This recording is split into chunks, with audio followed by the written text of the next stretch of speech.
We have seen in recent years in the news on television or on internet newspapers that multiple cases of fraud appeared. These frauds are the case of legal proceedings for multiple NBA players, but also for the personnel of the various teams and certain medical teams present in the NBA. In this video we will try to understand what these scams consist of, how they are set up, and why more and more such scams have been detected in recent years. Before you start, don't forget to subscribe to the channel, leave a like and a comment under the video, it's free for you and very important to me. Thank you very much for your generosity. The healthcare frauds referred to for NBA players can be defined as false declarations of payment and therefore false invoices to medical personnel. The purpose of the conspiracy organized by the players, but also certain health personnel involved in the court case, was to declare fictitious care in order to be subsequently reimbursed by the organizations responsible for the reimbursement of health care intended to allow players of the NBA to develop their careers, to be treated when players become retired without having to pay for medical care, which is sometimes very expensive. One can thus wonder, where is the fraud? Indeed, since the care can be reimbursed, the players have the right to take advantage of this advantage. However, the healthcare frauds that have recently been reported by internet newspapers and US authorities stem from an inconsistency between healthcare payments, particularly regarding the dates of treatment and the geographical location of players during their fictitious care.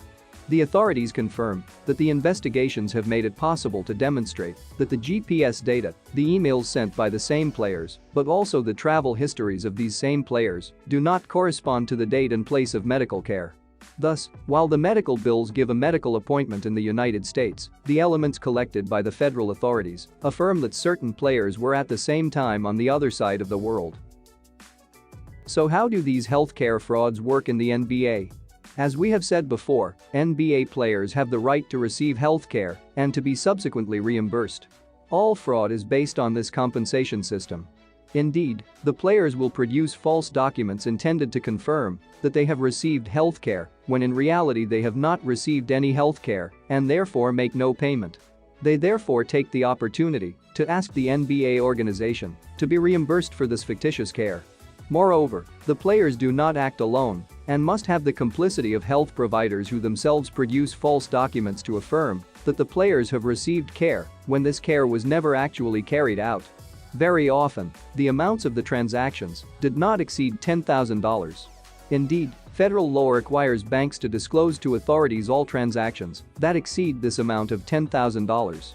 So that the authorities do not question the fraudulent business of NBA players, the players have therefore made sure to only have care costing less than $10,000. This may explain why several players are accused of the same frauds at the same time and with the same health providers. To accumulate large sums of money, it was necessary to produce several transfers of less than $10,000. One may ultimately wonder why these NBA players are cheating with healthcare compensation.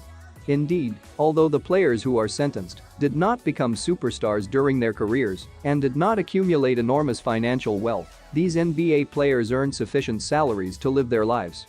According to federal authorities, the motivations are therefore not very clear for the players accused of fraud against the NBA healthcare compensation system.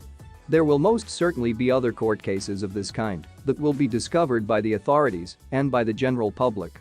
Indeed, the federal authorities wish to pursue their convictions against NBA players and healthcare specialists who take advantage of this compensation system. That's the end of the video. I hope you enjoyed it.